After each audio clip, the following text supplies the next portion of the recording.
Shem Hashem Naassim Nasliach, Alim Litroufa, les lettres de Rabbi Nathan, dans l'année 5596, la lettre 215. Alors on a fait un saut dans le temps, parce que dans les 5 années qu'on a parcourues dans les semaines passées, il n'y a pas de lettre de Teruma. Il n'y en a pas. C'était Tzavé. Qu'est-ce que Rabbi Nathan y faisait? Il était toujours occupé à Parashat Teruma. Il n'arrivait pas à écrire. Donc il écrit à son fils, Rabbi Yitzhak. Il lui dit, mon fils, j'ai une petite lettre à t'écrire, j'ai pas beaucoup de temps, parce que celui qui va transmettre la lettre, il n'a pas beaucoup de temps. Il est Nahut Meod. Donc quand tu lis un message et que tu dis comme ça, j'écris un texto, tu entends quelqu'un tu vois que quelqu'un t'appelle, tu te dis, j'ai pas le temps de lui répondre, j'ai pas le temps d'écrire une réponse, j'ai même pas le temps de répondre à une invitation de mariage, encore moins d'écrire une lettre, qui écrit des lettres de nos jours. Alors tu peux au moins te dire, ok, c'est vrai, imagine que il y a quelqu'un qui est à côté de toi, là, comme Rabbi Nathan, et qui te dit, non, alors donne-moi la lettre, je vais la porter à ton fils. Alors tu prends un crayon, tu prends une feuille de papier et tu commences à écrire ce qui te passe par la tête.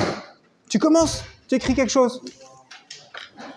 Et tu vas voir que grâce au Moser Ktav qui est Nahutz, grâce à celui qui va te transmettre la lettre, qui te presse, tu vas réussir. Tu vas, l'encre elle va couler et tu vas avoir envie d'écrire. L'angoisse de la page blanche, elle passe quand quelqu'un te dit non. Je dois partir dans 5 minutes, écris ce que tu veux à ton fils, mets-toi au boulot. Alors il commence comme ça. Je ne sais pas quoi t'écrire.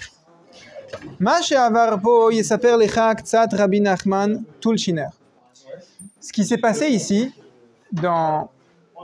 où est-ce qu'il était là, Rabbi Nathan? Il ne nous dit pas ici où est-ce qu'il était. Des fois il dit de quelle ville il a écrit à son fils. S'il n'a pas dit, c'est qu'il était là où il habitait, à Breslev. Alors, Rabbi Nachman de Tulshin, c'était un des élèves de prédilection de Rabbi Nathan, qui a écrit, ça va me revenir, qui a écrit plusieurs des livres classiques de Breslev qu'on a aujourd'hui. Il te racontera ce qui s'est passé ici. Hazak bni v'hazak. Renforce-toi, mon fils. Alors, comment renforce-toi? Souvent, Rabbi Nathan, il dit comme ça. Voilà, je te donne une idée générale et maintenant je te donne les détails. Comment te renforcer? Vesamach. Il va nous dire 3 mots. Vehaser zechor. Samach nafshecha bechol ma shituchal. Renforce-toi. Réjouis-toi de toutes les manières que tu peux.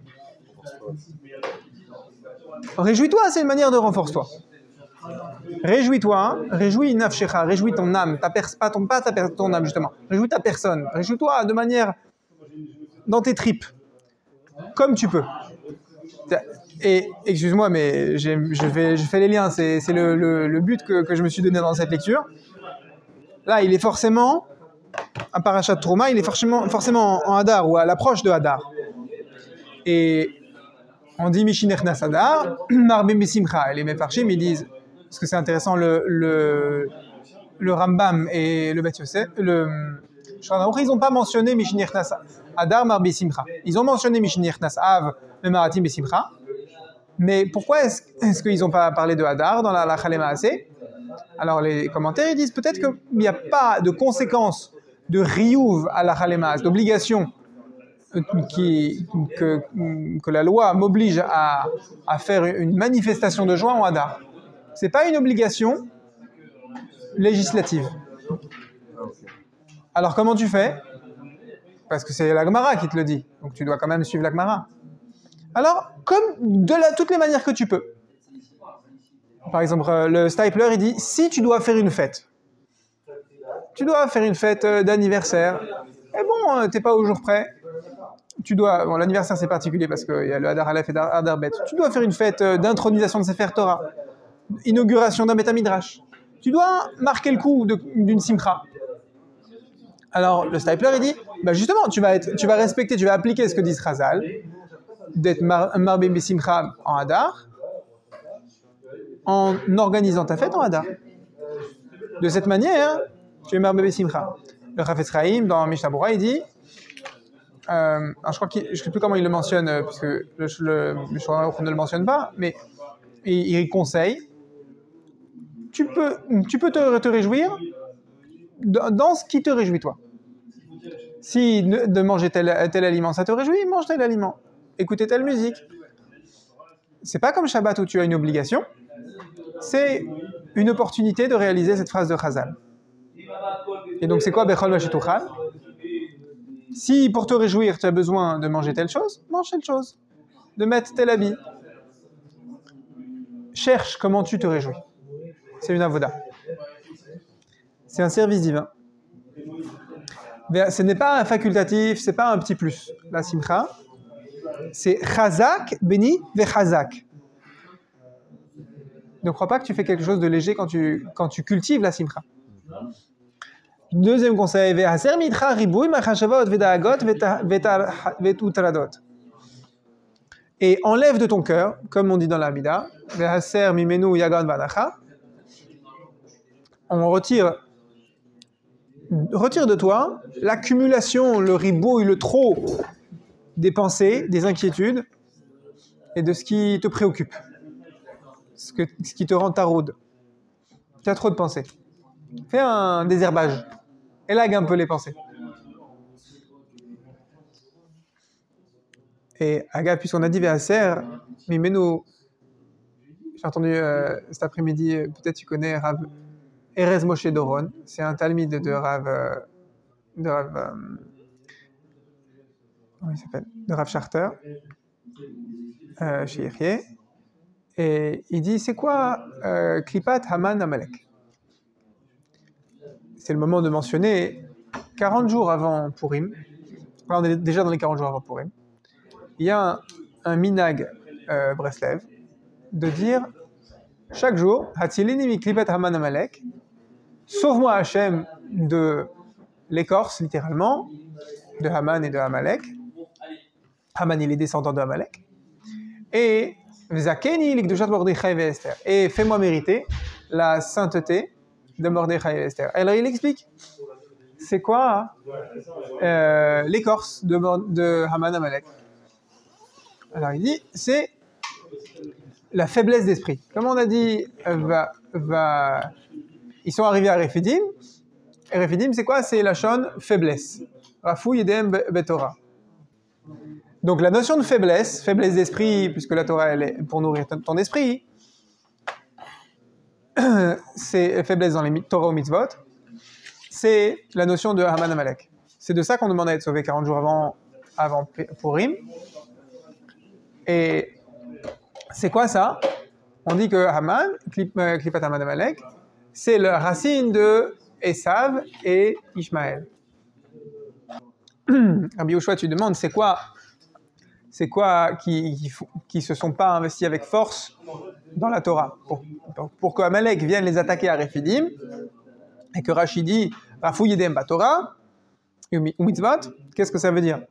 Ça veut dire que quand quelqu'un il te serre la main mollement, bonjour, avec la main tombante, alors tu dis c'est insupportable. Kalva Chomer, que quand un juif se comporte mollement avec ce qui est la source de sa vie, avec la Torah et les mitzvot, alors c'est insupportable pour lui-même. Pour que le juif il se rende compte que c'est insupportable, il lui amène Amalek. Et Amalek, c'est la racine de l'écorce, on va dire de la tromperie de Esav, à savoir, encore je vous cite Rav Erez Moshe Doron, Chirié, c'est la notion que tout ce que tu fais, de toute façon, ce ne sera jamais assez bien. Tu es à vie, coupable, en gros le christianisme. Comme eux ils disent de nous, on est des déicides, Kaviachol, on a tué Dieu. Tuer une divinité. Un homicide, tuer un homme, déicide, tuer un dieu. D'accord? Alors, Et donc, ce sera jamais assez bien. Et même un chrétien, il se sent toujours coupable. Il a besoin de quelqu'un qui rachète ses fautes. Okay, c'est la notion d'être constamment redevable. C'est ça, Esav. D'accord? C'est jamais assez bien. T'as payé le maaser? Non, paye le maaser sur la paille et le sel. C'est jamais assez bien. Mais tu es un dieu. Non, parce que de toute façon, c'est pas un dieu, leur dieu. Donc, c'est pour ça que c'est un pantin. C'est un épouvantail. Et Ishmaël, c'est quoi? C'est... mince, il faut que je me rappelle. La clipa de Ishmaël. Je me souviens plus. La clipa de Ishmaël. En tout cas, notre notion, justement, à Purim, c'est qu'on arrive à la racine de Esav et Ishmaël, de ces deux mensonges, de ces deux tromperies. Et où est-ce qu'on en parle? Dans la Mida, quand on dit Haser mimenu yagon vanacha. Yagon, c'est sur le futur, si je me souviens bien, et Anacha, c'est sur le passé. Anacha, Yachasra, oh là là, comment c'était mieux avant. Ça, c'est Ishmaël. Et Yagon, c'est je m'inquiète pour le futur. Donc ça, c'est Esav, qui ne fait que regarder en avant et qui dédaigne le passé. Et le juif, il dit Hachem, s'il te plaît, ces deux tromperies-là, tu peux m'aider à m'en débarrasser, parce que moi, ce qui compte, c'est que maintenant. Hier n'est plus, demain n'est pas encore, je n'ai que aujourd'hui. Donc, je veux m'occuper de maintenant, je veux soigner maintenant. Et ça, c'est Haser mimenu yagon vanacha rachetevot hayom.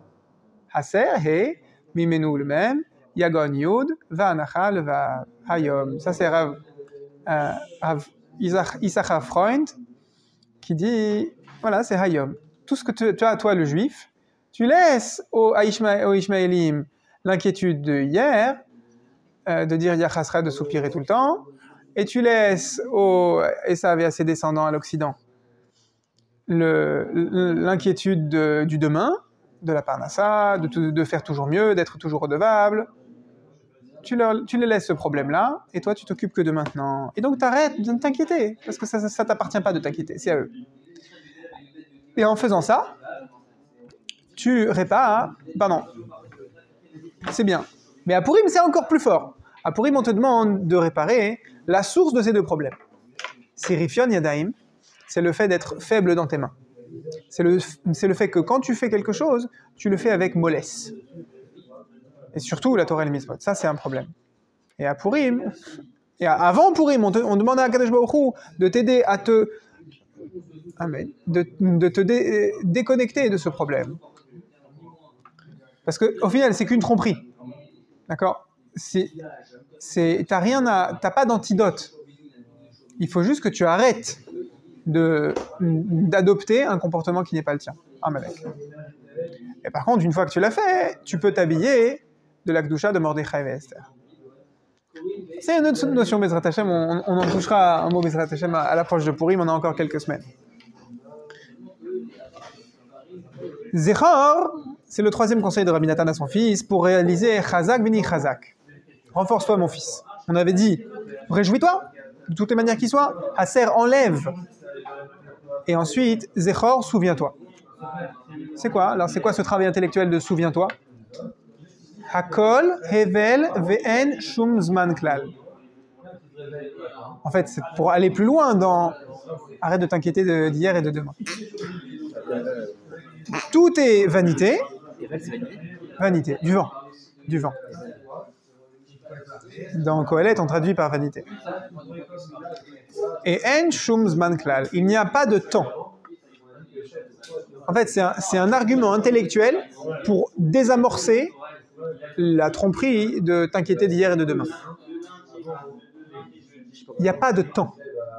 Le temps qui passe, c'est une illusion. C'est ça que dit Rabbi Nathan. D'accord, mais attends, tout à l'heure, on a dit, hey, il est 20h30, il faut qu'on commence, on ouvre le livre, on s'assoit, on papotera plus tard. Ouais, et on dit, et la Mishnah dans Pirkei Avot, elle est très claire. En Adam Shen Lo Shara. Il n'y a pas d'homme qui n'a pas son heure. Mais tu peux aussi dire, comme Rabbi Nathan lui-même le dit, un homme qui ne sait pas quelle heure il est, c'est pas un Adam. Donc de ça, Rabbi Nathan, il avait plein d'horloges dans sa maison. Est-ce que Rabbi Nathan ne dit pas, en gros, là, le temps, c'est que ta destinée, ton terrain, il est déjà fixé, que t'embrouilles, te prends pas la tête. Alors, non, que c'est déjà fixé, on n'a pas encore lu, mais non, c'est la notion que les choses sur lesquelles tu t'inquiètes, que ce soit du passé ou du futur, c'est vain. Maintenant, il te justifie, oui, il te prouve que c'est vain, parce qu'il n'y a pas de temps. Henzman Klal. Ce n'est pas, encore une fois, souvent, les détracteurs de Breslev, ils disent, mais ça, c'est une licence pour faire des bêtises. C'est un permis d'être en retard, ou d'arriver en avance, et de dire, ah bah, l'autre, il n'est pas en avance, donc je m'en vais. Non. C'est de dire, il n'y a pas lieu de s'inquiéter sur hier, parce que ma projection que hier, c'est important, c'est faux. Le temps n'existe pas. La seule chose qui compte, c'est l'instant présent. Ve'im afal pichen naase imcha ma shenaase.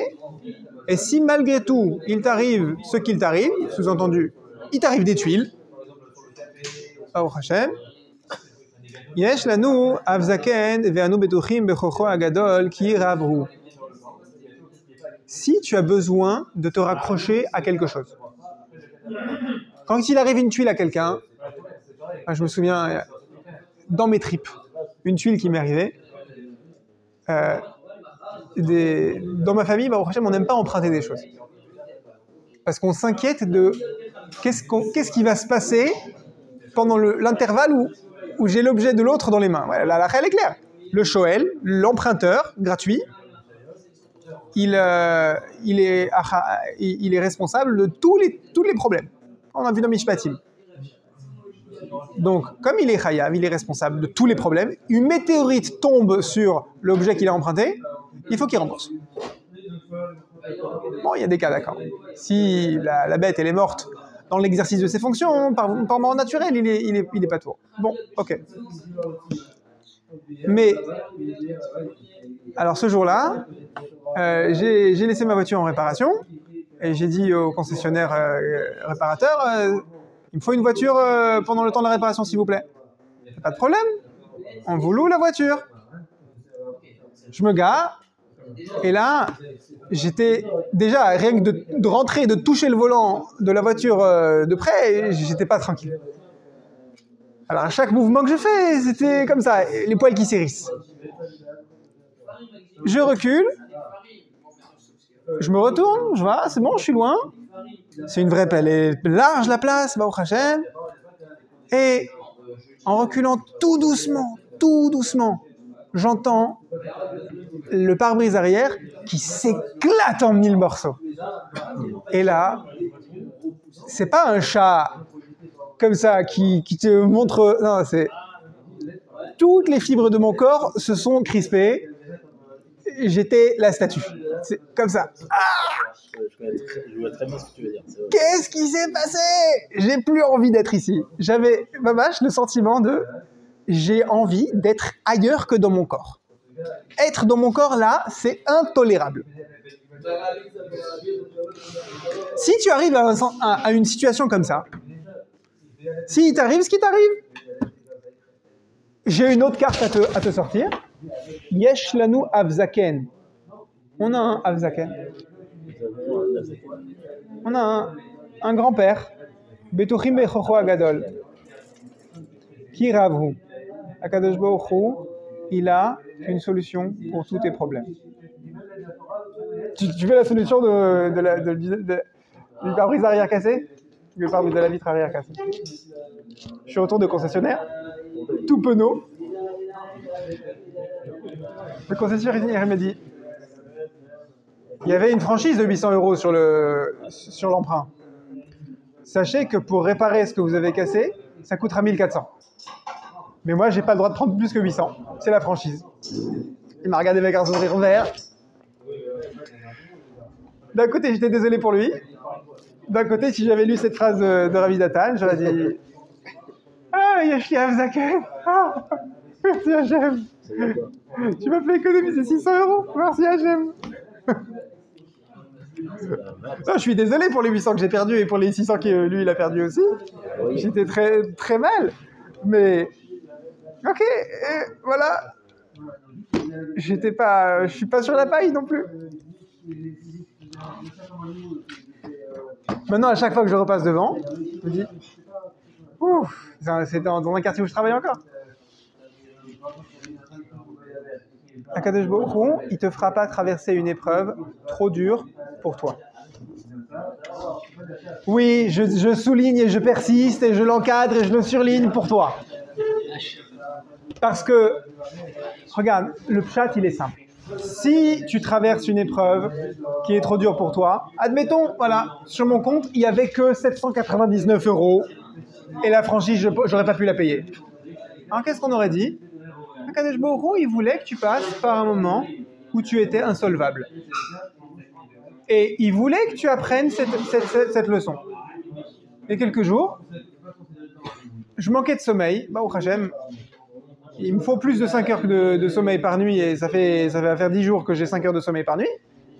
Et il y a une situation familiale heureuse qui fait que je suis obligé de me coucher plus tard qu'à 5 heures de l'heure où je dois me lever. Et je vois l'heure arriver et je me dis, mon réveil, c'est dans 5 heures. C'est pas possible plus tard. Alors, j'en réponds à ma famille que « Hey, je manque de sommeil, ayez pitié de moi !» Alors ils me répondent « C'est bon, d'accord, ok, tu vas aller dormir, bon, tu nous prives, on a besoin de toi !» Et le lendemain, qu'est-ce que je conclus du manque de sommeil et de la tension qui, forcément, avec toute la tension que ça a généré, j'ai pas pu dormir. Qu'est-ce que je tire comme leçon? Hachem, je viens de capter. Quand je manque de sommeil et que je dois en manquer encore plus, alors il vaut mieux que je donne à ma famille, que je sois présent, que je sois un mensch, et tant pis pour demain. Demain, je travaillerai moins, je ferai rentrer moins d'argent, j'étudierai moins, je ferai une sieste au moment où je pensais vouloir m'investir dans ce que je voulais faire. Et voilà. Parce que ça vaut plus d'être présent pour ma famille dans les moments où vous avez besoin de moi que de faire ce que j'ai à faire demain. Le rapport de valeur, apprendre ce rapport de valeur, ça méritait une nuit de sommeil. Ça méritait ce coup de pression. Si j'avais pas eu ce coup de pression, j'aurais pas appris ce rapport de valeur. Le nisayon, la mise à l'épreuve et la leçon qui s'ensuit, c'était pas est-ce que je vais supporter de faire ma journée avec tout ce que j'ai de bien à faire dedans en manquant de sommeil. Ça c'était le moyen, c'était le coup de pression. Mais le vrai bénéfice, c'était que je prenne une leçon. Vafal bichen, naase imcha ma shenaase. Donc, je vais faire un limoud de la Mida parce que ça me gratte trop. Viens, on regarde dans les mots de la Mida. Hashivenu avinu le Toratecha. C'est quoi la différence entre Avinu et Malkenu? Il y en a qui diront que je radote parce que je kiffe trop. Ok. Dans la Mida, quand tu parles de la Tchouva, tu dis Hashivenu avinu le Toratecha. Avinu, le papa, il a comme rôle de t'enseigner la Torah. Et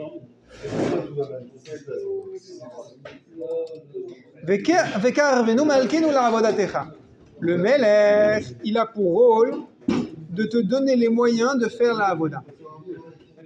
Donc le job d'un papa, c'est de s'assurer que son fils, il apprenne la Torah. D'accord? Le job du roi, c'est de s'assurer que le sujet, ou le fils quoi qu'il arrive, il a les moyens de réaliser les mitzvot. Donc quand tu t'adresses à un père, tu t'adresses à celui qui est responsable que tu piges, que tu comprennes ce qu'on attend de toi. Mais pas forcément que tu fasses. Toi, tu es à la tête dans le guidon, tu te dis, moi je veux faire ma journée, j'ai des mitzvot à faire, faut que j'aille au minyan, faut que je prie bien quand je vais faire Shema Israël, si je dors, chas v'shalom. Attends, il est minuit là, qu'est-ce que tu t'inquiètes de faire Shema Israël avec les tefilines demain? C'est pas le moment de s'inquiéter, est-ce que tu vas somnoler avec les tefilines sur la tête? C'est pas le moment. Là, on a besoin de toi, reste réveillé, investis-toi. Et demain, à l'heure des tefilines, inquiète-toi. Pas maintenant. Donc Yesh Lanu Av Zaken, c'est le père qui est là pour que tu comprennes quelles sont tes responsabilités, où est-ce qu'on t'attend. Et pas celui qui te demande de faire. Arrête de mélanger les torchons et les savets.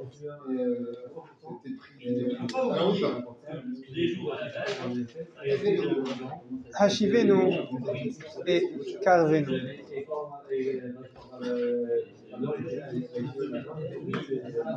Et nous, à nous, Betuchim Bechocho Agadol. Et notre travail, à nous, en tant que fils, c'est d'avoir confiance dans sa grande force à lui. Et pas d'avoir confiance dans notre force à nous. La Chazorzot. Et tout ça, il faut le réviser. À chaque fois que tu fais un pas dans ta vie, tu dois réviser cette notion-là. Tu dois réviser, réjouis-toi, enlève de toi l'excès de pensée et souviens-toi que tu as un père qui est là pour que tu comprennes, pour te faire comprendre des choses. Et pas pour que tu t'inquiètes de comment tu vas réaliser les mitzvot. Oui, tu vas les faire les mitzvot, mais avant tout, Yesh Lanu Av Zaken. Pourquoi est-ce qu'on dit pas Malkenu Avinu? Voilà, c'est ça que Rabbi Nathan il est en train de dire. Toi, tu veux t'inquiéter de faire les mitzvot, c'est bien. Mais est-ce que tu as vraiment compris ce qu'on attend de toi? En fait, tu es en train de mettre la charrue avant les bœufs. Tu es en train de mettre ta relation de sujet vers le roi avant ta relation de fils vers le père. Tu sais pas ce qu'on attend de toi. Ce qu'on attend de toi, c'est que tu aies confiance en Hachem. Et comme tu t'inquiètes de ce que tu vas faire, alors ça c'est forcément au détriment de ta confiance en Hachem. Vela Hachem yadati ki ata mechin atzmecha liyot po besamuch alei ze Shabbat Kodesh. Et j'ai su que tu te prépares à venir passer un Shabbat chez moi. Alors, je ne m'allongerai pas plus, que Hachem te fasse réussir de venir passer un Shabbat avec nous.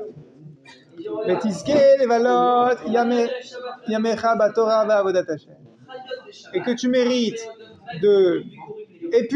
d'user tes jours dans la Torah numéro 1 et ensuite Avodat Hashem.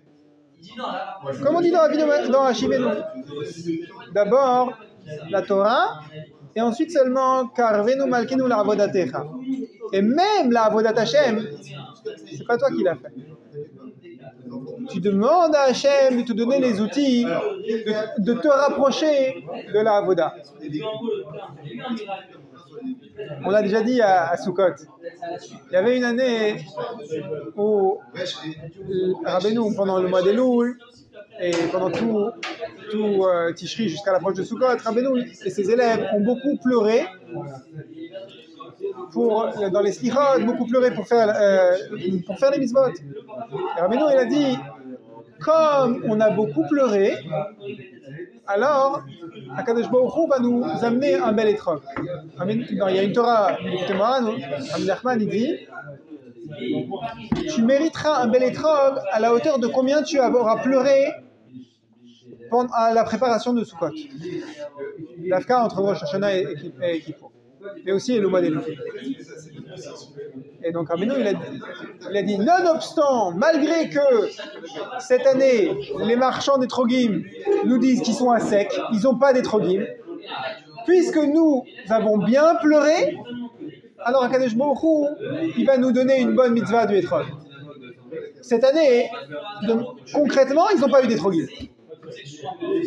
Alors, ça veut dire quoi? Ils n'ont pas eu alors qu'ils ont pleuré. Justement. Arrête de t'inquiéter de ce que tu fais, de te mettre la tête dans le guidon et de pas regarder, et de regarder que tes mains. Lève la tête. Avant de faire une mitzvah, tu la prépares. Tu la prépares en étudiant.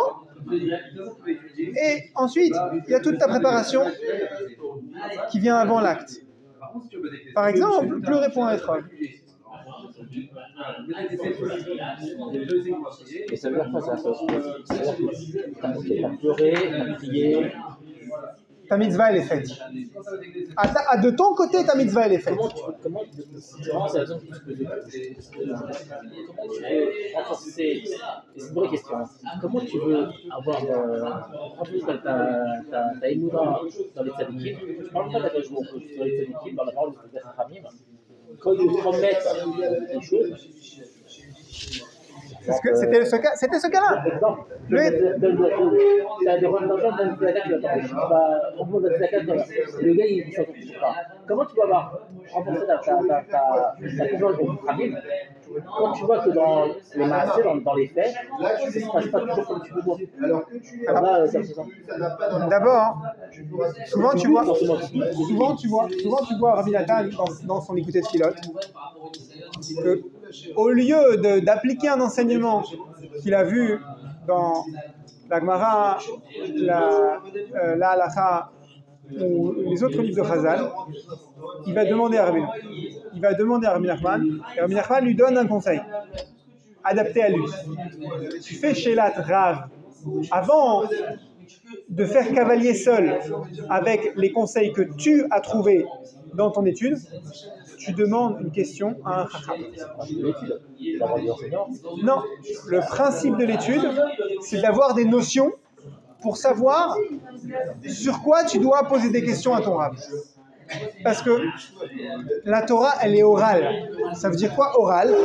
Ça veut dire que tout ce que j'étudie, je dois prendre un recul et dire, je n'ai pas compris de moi-même, je vais aller puiser oralement.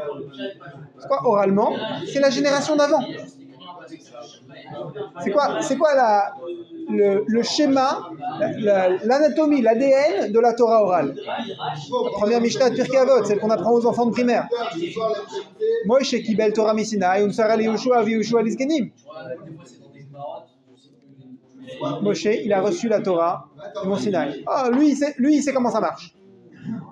Yehoshua, il ne sait pas comment ça marche la Torah. Donc, il reçoit la Torah de Moshe. Attends, les Zkenim, ils étaient présents au shiur de Moshe Rabbeinu. Non, c'est pas assez. Ce que les Zkenim ont étudié d'eux-mêmes de Moshe Rabbeinu, ça n'est pas assez. Il faut qu'ils aillent poser la She'ela au Chacham de leur génération, à Yehoshua. Donc les Zkenim, quand ils ont une question, alors qu'ils ont déjà étudié toute la Torah de la bouche de Moshe Rabbeinu, ils passent en mode Torah orale. Ils disent « je n'ai pas compris ».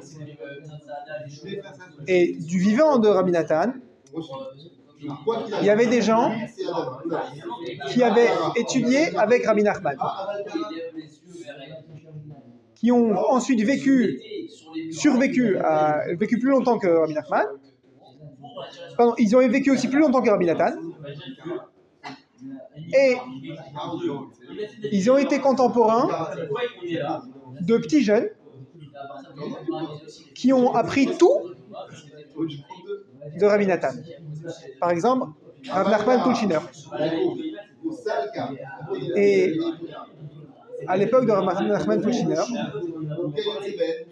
voilà. Rabbi Nachman Tulshiner, c'était, si je me souviens bien, le passeur de flambeau après Rabbi Nathan. Il y avait un autre, j'ai oublié qui était un gaon, déjà enfant, il avait une mémoire photographique. Il faisait comme ça avec un livre. Il disait au libraire, qui me le donne? Alors, un livre, ça coûte cher, surtout à l'époque. Comment tu veux que je te le donne? Et l'enfant, il répondait, t'as raison. De toute façon, je le connais par cœur. Ok, c'est des gens, ça existe. C'est des gens spéciaux. Et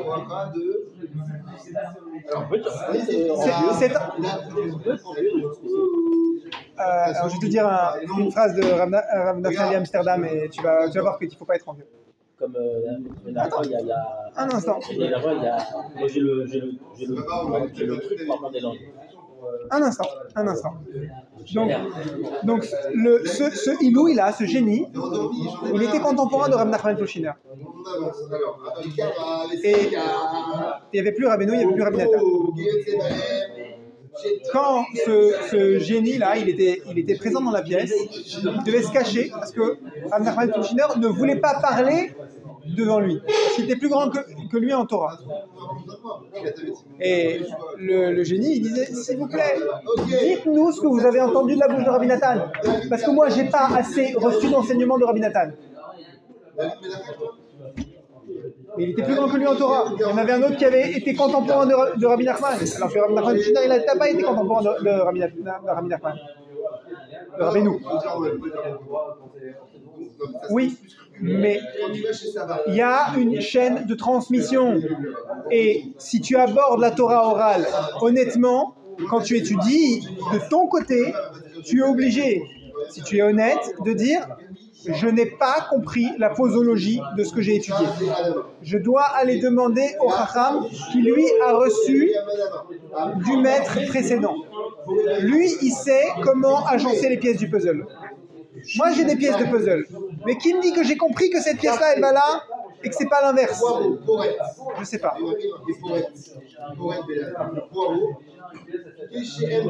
Un des Talmidim de Rav Israël Salanter, il s'appelle Rav Naftali Amsterdam. Il a dit, ah là là, si j'avais la chokhma de Rav Chaim Ozer Grozinski, qui savait écrire deux tchouvot sur deux sujets différents avec sa main droite et sa main gauche en même temps. Je crois que le Khatam Sofer aussi savait faire ça. Si j'avais le cœur épanché dans la tfila comme tel grand tzaddik qui a écrit un livre, une sommité sur le sujet de la prière, si j'avais l'honnêteté de Rabbi Zoshem de Anipoli, si j'avais le roi Hakodesh du Baal Shem Tov, alors là, je pourrais servir Hachem mieux. Rav Israël Salanter lui dit, Naftali, mon élève, ne parle pas comme ça. Après 120 ans, on ne te dira pas pourquoi tu as pas servi Hachem avec la sagesse d'un autre Rav. On te dira, Naftali, pourquoi tu n'as pas été Naftali? Ça, Rabbi Nathan, il vivait comme ça. Plus l'objet de la nourriture est important, comme par exemple le vin, qui est la seule donc, non. Kinat Sofrim Tarbe Chorma, être jaloux que l'autre il est plus grand que toi en Torah, ça ne doit servir que à te remonter les manches un peu plus. Tout à l'heure, en train d'apprendre la Gemara avec Baruch Hashem, un moré qui me prend par la main pour que je commence à faire des tosfotim moi-même. Je lui dis, il me dit bon, viens, on fait juste Gemara Rashi. Parce que les tosfotim, il y a du boulot, hein. Tu veux avancer, je crois. Rav. Moi, j'ai vu un élève de Rav Matzliach Mazouz avec un copain à moi faire Maharsha, Maharamshif et il se promenait. Il tournait les pages comme ça, tac, tac, tac, tac, tac, tac, tac. Rien que traduire ce qu'il disait, j'arrivais pas, ça allait trop vite. C'est ça que je veux. Alors, c'est possible. On y va. Il m'a pas refroidi en me disant dans 20 ans tu y arriveras peut-être. Peut-être que c'est vrai. Non, je lui dis que c'est mon objectif. J'ai pas dit que je veux y arriver tout de suite. j'ai pas dit que ça me revient et que si j'y arrive pas, je serai déprimé. J'ai juste dit, je vise ça. Quand un enfant il se lève, il fait 3 pas, il te dit papa, je veux grimper l'Himalaya. T'as pas le droit de lui dire, tu sais que c'est 8000 km de hauteur. T'as pas le droit de lui dire ça. T'as pas le droit de le décourager. Tu dois juste lui dire, fais un deuxième pas. Parce que c'est vrai que pour grimper l'Himalaya, il faut un deuxième pas. T'as pas le droit. C'est comme Shtaim Ochazim Betalit.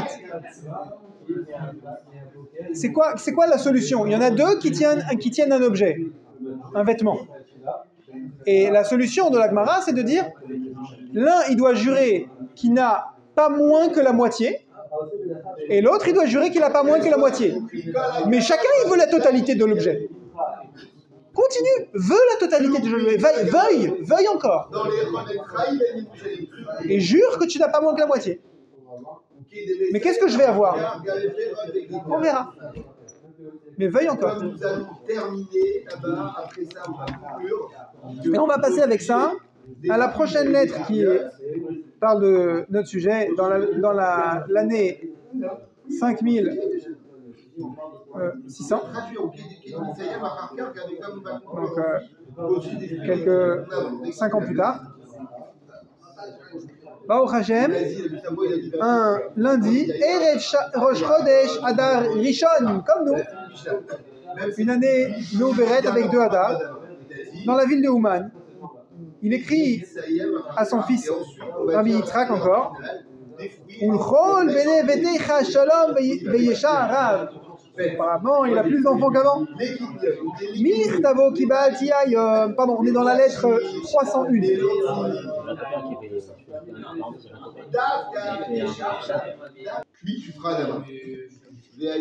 Donc j'ai reçu ta lettre aujourd'hui, Ve'ayalil et Nachad Gadol. Ça fait des années que Rabbi Nathan il écrit des lettres à son fils. Son fils il est déjà papa plusieurs fois et il a encore le souci d'écrire à son fils. Ta lettre m'a fait très plaisir. Il parle d'un petit enfant, on dirait. Bifrat, mima sheodatani, me'atshuva she'igia lecha milivov. Et en particulier, il développe. Pourquoi ça m'a fait plaisir? Parce que tu m'as dit que tu as reçu une réponse. Levov, c'était une grande ville avec beaucoup de rachamim, aussi appelée Lemberg. Baruch Hashem, Asher Azaranu Alko, Hashem nous a aidés jusqu'ici. Ko Yitem V'Cho Yosif Hashem. Que Hashem nous ajoute encore, comme il nous a aidés jusqu'à présent. Shenizke Nigmor Chefte Shamayim Kirtzon V'Kirtzon Yereal. Que Hashem, que nous méritions d'aller au bout de nos projets, selon sa volonté et selon la volonté de ceux qui le craignent. De cette façon de parler, Hashem Igmor Ba'adenu V'Chulei. C'est une phrase, c'est un leitmotiv, on a déjà vu plusieurs fois ça dans le mot de Rabbi Nathan, que si tu t'inquiètes de ton sort, est-ce que Kadosh Baruch Hu va te mettre à l'aise, va te permettre de mener à bien les mitzvot que tu entreprends de faire, le raisonnement il est simple. Si déjà tu as envie, si déjà tu as commencé à faire une mitzvah, c'est que Kadosh Baruch Hu, il veut que tu continues. Il va te faire parvenir là où Hachem veut que tu parviennes. Non, on ne sait pas combien de temps, et on ne sait pas jusqu'où tu vas réussir. Moi, je veux faire tout le chasse, tous les ans, avec Maharsha et Maramji. Tu vas me dire, mais c'est pas bien. Écoute, si je veux moins que ça, j'y arriverai pas une seule fois dans ma vie. Alors laisse-moi vouloir. Mais je ne ferai pas tout un fromage tant que je ne suis pas arrivé. Mon boulot c'est de vouloir. Et de m'asseoir et d'étudier. Et je vais célébrer ce que Hachem va me permettre de faire. Mais jamais je m'inquiète. Parce que m'inquiéter, c'est le boulot d'Hachem. Hachem, Igmor, Ba'alenu. Il n'a pas dit moi, Igmor. Vekaet, En Tnaïleari. J'ai pas la disponibilité pour m'allonger dans cette lettre. Parce que j'écris au beau milieu de la nuit, au Mahar, et demain c'est Rosh Chodesh. Pardon, demain c'est la veille de Rosh Chodesh. Et Vedati Teruda Bitchukab, Mahapitsa Vechikoui. Et mon esprit est préoccupé dans la. Comment on dit l'attente, l'espoir. Oulai nizke lishpoch libenu kamaim nochach pnei Hashem. באופן שנפעל בקשתנו עלינו ועל כל הנביאים אלינו שנזכה מעתה להתקרב אליו יתברך באמת. Il faut comprendre que de la même manière, quand tu es à Erev Rosh Hashanah, tu es ou Khatan et Kala, qui sont la veille de la Choupa, tu es dans un moment où tu prépares ton dossier devant le juge. À Rosh Chodesh, tu es jugé aussi. À chaque fois qu'on dit Ya les Vayavo dans la Mida, on est jugé. Mais ce jugement, il va porter sur le dossier que tu as ficelé la veille du jour où tu dis Ya les Vayavo. Donc la veille de Rosh Chodesh, tu prépares ton dossier. Comment tu prépares ton dossier? En désir, en priant, en te remplissant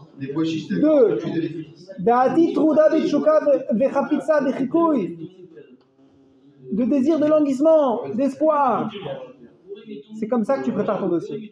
Et plus tu as du désir, du languissement, de l'espoir, à propos de chaque...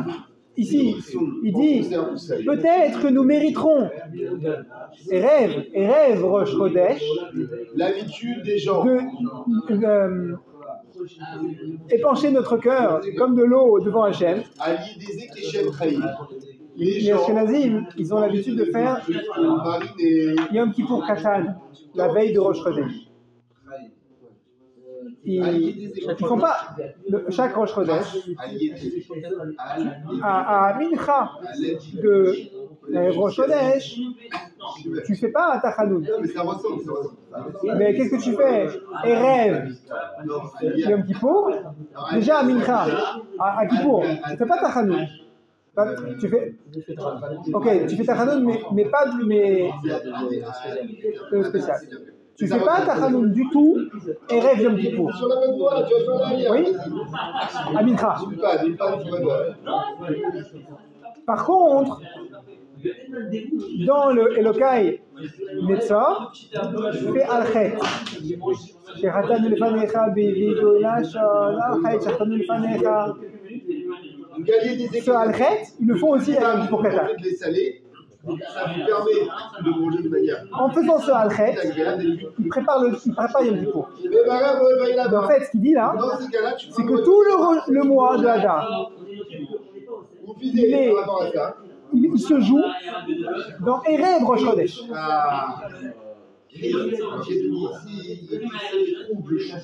Et donc, c'est une sorte de chou. Ce jour de Erev Rosh Chodesh est tellement crucial.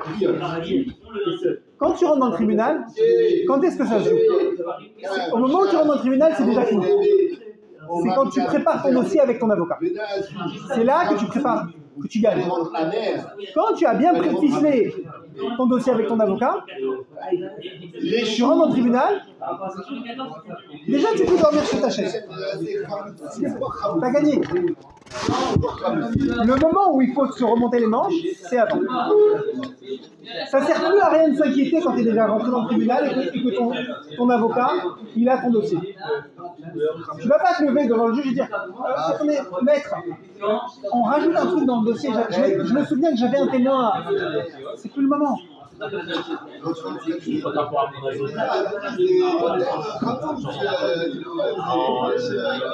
rôle sur la scène.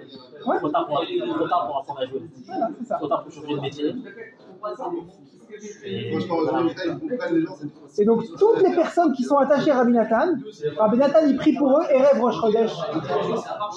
Et tout le mois et toute leur vie, à partir de ce mois-là, elle se joue dans ses prières, dans ses languissements, à Erev Rosh Chodesh.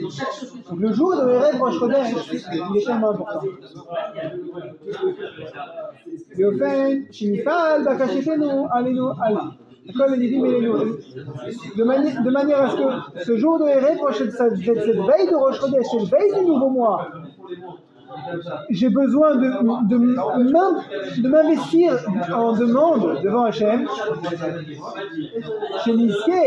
afin que nous méritions tous de nous rapprocher de lui, béni soit-il, Be'emet, véritablement Mimela, Yitzaken Akol, et grâce à cette prière de la veille de Rosh Chodesh, tout va être réparé. Mais la Hachem a Yeshua, et la délivrance n'appartient qu'à Hachem, c'est Hachem, l'otamnou, parce que les montées divines ne sont jamais taries, comme on dit dans Modim. On met à Vatechak de là. Et mon fils, tu m'aimes tellement que j'étais obligé de t'écrire. Bien que j'ai trop d'autres choses à faire, naturellement pour m'en occuper de ce kilomètres, mais quand même j'ai pu le faire. J'ai écrit ces quelques lignes.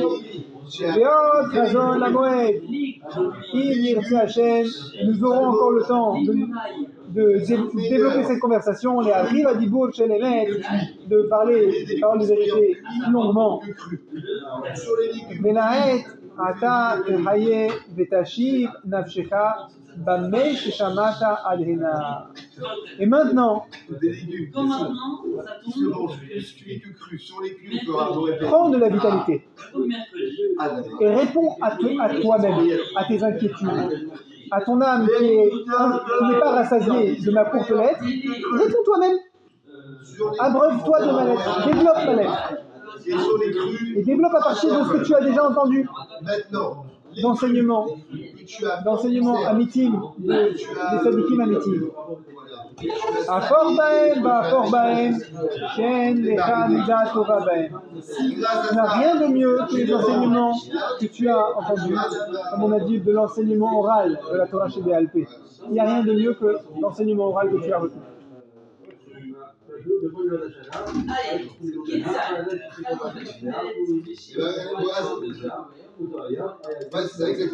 Et là, Rabbi Nathan nous a donné une clé pour décoder cette lettre. Pour décoder toutes les lettres, celle-ci en particulier, il a qualifié sa lettre de Dibour chez les maîtres.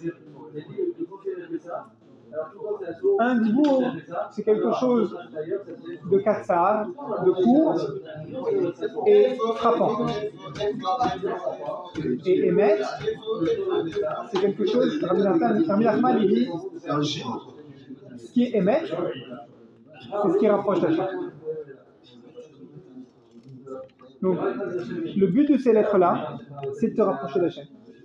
Si dans les enseignements que tu lis dans ces lettres, tu ressens de l'éloignement d'Hachem, par exemple, on avait dit Kinat Sofrim par les Chokma, la jalousie dans le fait que ton ami il a plus de Torah que toi, il a plus de facilité à apprendre la Torah que toi. Si ça t'éloigne d'Hachem, si ça éveille en toi des sentiments négatifs, sache que c'est pas ça, c'est pas émettre. Tu dois retravailler, changer ton approche pour que ta jalousie, elle te rapproche d'Hachem. Elle te pousse, elle te donne des ailes. Si ce n'est pas le cas, revois ta copie.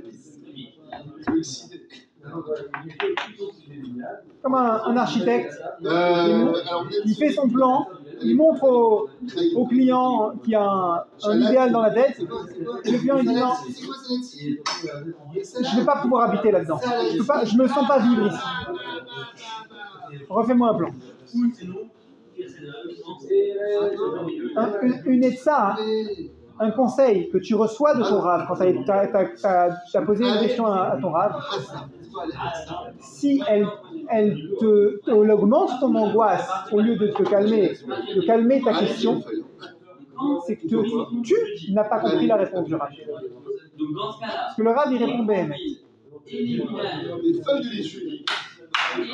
Quand tu penses que quand tu sens que tu n'as pas compris, tu n'as pas compris. C'est pas que l'enseignement il est faux.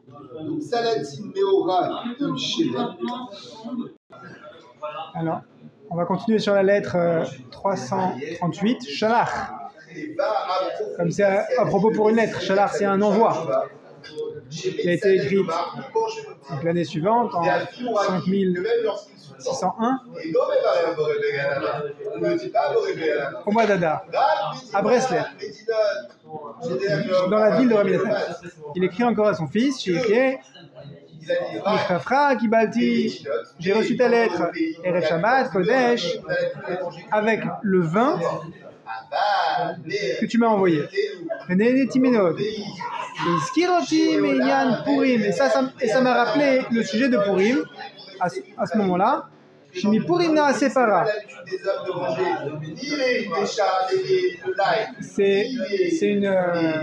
une phrase du Harizal que Rabbi Nathan, que Rabbi Nachman commente dans l'écoute Moharan. Le mot, en fait, c'est un moyen mnémotechnique. On a 4 parachutes à lire. 2 avant Purim, 2 après Purim, toutes qui sont en préparation à Pessah. Et Purim lui-même, c'est une préparation à Pessah. Comme le vin il est rouge, ça lui a rappelé la vache rousse. Le Harizal, il dit que Purim se transforme. Ce que tu fais à Purim, ça te sert à faire para. C'est quoi ce que tu fais à Purim? Tu fais sortir le Haman qui est en toi. Tu l'expulses. Et à para, tu goûtes véritablement à la pureté. Tu te détaches complètement de l'impureté de mort grâce au cendre de la vache rousse. Le Harizal, il parle à des gens qui n'ont pas le Beth Amikdash. Oui, en étudiant la paracha de para, tu mérites ce niveau de purification. Pas à la Khalema assez. Ça ne veut pas dire qu'un Kohen il va aller manger la trouma. Mais c'est un niveau de purification spirituelle. Et j'ai parlé de ce sujet à Rabbi Nathan. Tu vas voir dans l'écouter à la fois de Rabbi Nathan combien il approfondit cette notion de la avoda de la paradouma sur le fait qu'on va simplement remercier Akadosh Baruch Hu de vouloir faire une avoda alors qu'on ne peut pas la faire. En très très résumé, c'est ce que dit Rabbi Nathan dans l'écouter à la fois. Comme la paradouma, elle devait être égorgée sur le Harazetim. C'est un cimetière le Harazetim. À l'époque c'était pas un cimetière probablement. Mais le Kohen qui fait la shrita de la paradouma, il doit avoir les yeux tournés vers le Beth Amikdash, et il doit voir les portes du Beth Amikdash jusqu'au Kodesh HaKodashim. Il doit le voir. Il doit avoir cette ambition vers la sainteté la plus forte, le Kodesh HaKodashim. Et à cet endroit-là, la para, elle est égorgée. Et c'est quoi la paradouma? C'est la notion que la pureté et l'impureté sont complètement inaccessibles. Même Shlomo Melech, le plus sage des hommes, il a dit à Chakema, j'ai voulu être intelligent et la sagesse s'est tenue loin de moi. Je ne peux pas prétendre comprendre tout ce que la sagesse d'Hachem. Mais maintenant, cette grandeur de lâcher prise, de dire je comprends pas, la Torah c'est plus fort que moi, je prétends pas que je vais moi finir d'étudier, ça vient de ce que tu as lâché prise à Purim. Cette pureté dans l'approche à la Torah et au mitzvot, ça vient de ce que tu as fait à Purim, du lâcher prise de Purim. En très très très résumé, hein. Il y a des dizaines de pages dans l'écouter à la chôte sur ça, qui eux-mêmes nécessitent d'approfondir le l'écouter Moharan pour les commencer à les comprendre. Mais c'est accessible, on pourrait le faire. J'en ai parlé à Rabbi Nathan. C'est un autre Rabbi Nathan. Combien on a besoin de remercier Akadosh Baruch Hu? Shinit Galou Bador Azeh, qu'il nous a été dévoilé dans notre génération des merveilles comme celle-ci. Chez Begiret Katan Kazé Muskar Sodot Noraot Kaele. Combien on a besoin de remercier Hachem que dans une petite lettre que je t'envoie, mon fils, des secrets magnifiques sont contenus. Là, dans ces 6 lignes, on t'a ramené un enseignement qui suppose que tu comprennes Purim, que tu comprennes Pessah, que tu comprennes les 4 parachiotes qui entourent Purim et qui préparent à Pessah. On a un enseignement du Harizal expliqué par Rabbi Nachman. C'est d'une profondeur inouïe. Et ça, Rabbi Nathan dit, mais je suis en train de te l'écrire dans une lettre. Combien on a de la chance d'avoir, dit Rabbi Nathan à son époque, d'avoir une facilité à manier des enseignements comme ça. Chez Purim Achana le Pessah, Purim en soi, la Géoula sans miracle, la Géoula par les voies naturelles, c'est la préparation à la Géoula surnaturelle. En très très résumé. C'est pour ça qu'on doit faire Purim dans Adar Sheni, pour que tu puisses juxtaposer les deux Géoulot, la Géoula naturelle à la Géoula surnaturelle. Tu dois les rapprocher. Alors que c'est pas surnaturel. Purim, non, il n'y a pas de... Le nom d'Hachem, le nom miraculeux d'Hachem, Yudke et puis Vavke, il n'apparaît pas dans la Megillah de manière explicite. Il apparaît de manière cachée. C'est vrai que tu n'as pas des nissim. Il n'y a pas de miracle surnaturel comme il y en a eu à Pessah. Les miracles sont restés dans les voies de la nature à Purim.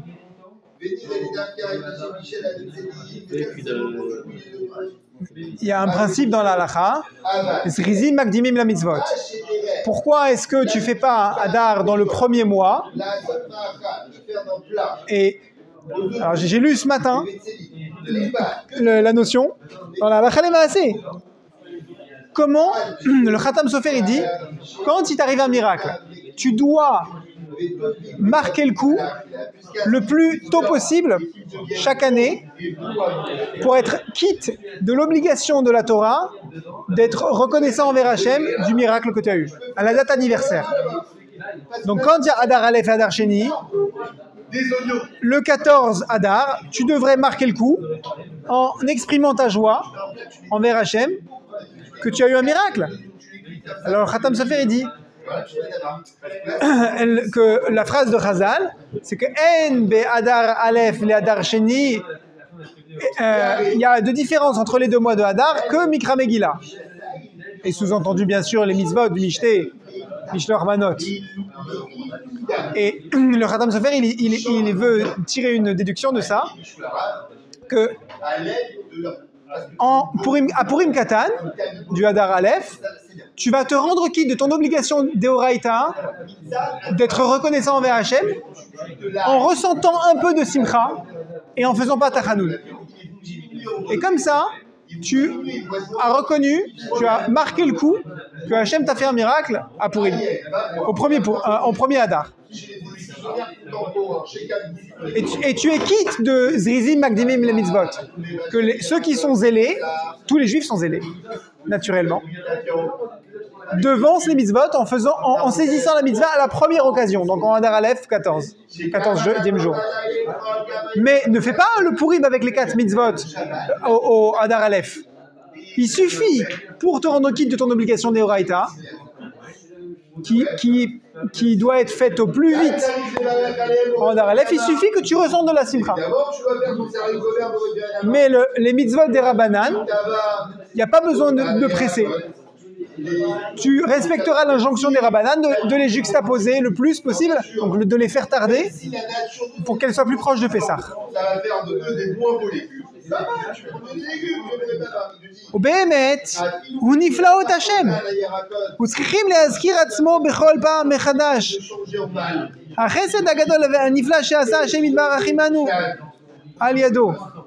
Et en fait, Béhémet, si tu veux te rapprocher d'Hachem, comme on traduit le mot Emet dans les mots de chez Breslev, c'est une merveille d'Hachem. On a besoin de rappeler cette merveille d'Hachem. Le fait qu'on a mérité des chidushim si puissants et qui soient à notre portée. Parce que les chidushim du Harizal, à l'époque du Harizal, c'était que les élèves du Harizal. Et encore, il n'y avait que Rabbi Chaim Vital qui vraiment pouvait les manipuler. Ensuite, quand le Baal Shem Tov est venu, il n'y avait que les élèves du Baal Shem Tov qui vraiment avaient un accès. Parce que la Torah du Baal Shem Tov, elle n'était que orale. On va la diffuser. Ensuite, les élèves ont mis par écrit, ils ont essayé. Rabbi Nachman, il n'y a pas que lui, mais lui, ce qu'il a réussi à faire en synthétisant cette Torah du Harizal et du Baal Shem Tov, c'est d'une puissance tellement élevée et à la fois d'une accessibilité magnifique. Et Rabbi Nachman, il a dit, de mes enseignements, vous ne pouvez en tirer quelque chose que si vous passez par les enseignements de Rabbi Nathan. Et Rabbi Nachman, il a dit sur le Likutei Halachot qu'un enfant de 5 ans, il peut y accéder. Donc il se trouve que les secrets qu'il y avait que Rabbi Chaim Vital qui comprenait, quelques 250 ans plus tard, un enfant de 5 ans, il peut y accéder grâce à Rabbi Nathan. Ça, c'est un chesed merveilleux, inimaginable. Et sur ça, il faut remercier Hachem. À chaque fois qu'on a accès à ces enseignements-là, il faut remercier Hachem.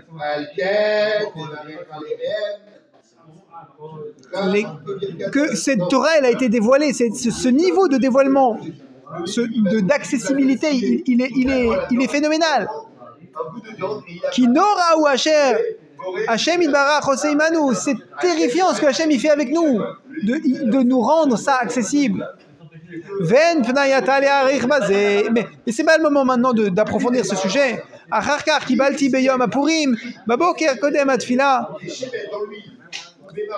Ah pardon, là ils sont, excuse-moi, je viens de comprendre, ils sont le 15 Adar. Et donc là ils ont fait Purim. Ils sont le lendemain de Purim. Ils sont à Purim Shushan. J'ai reçu hier à Purim une somme que tu m'as envoyée. Yeshelem Hashem Pa'alo, que Hashem rembourse celui qui a fait ce chesed de m'envoyer une somme d'argent. Vegam Miktavo, à Mishloach, j'ai reçu la lettre de celui hier, le Mishloach Manot de celui qui m'a envoyé cette somme d'argent. Vegam etmol, shamati ktsat shenishma betulshin shehitem smechim. J'ai entendu que vous qui avez passé Purim à Tulshin, que vous avez vécu une grande simcha. Im kolze.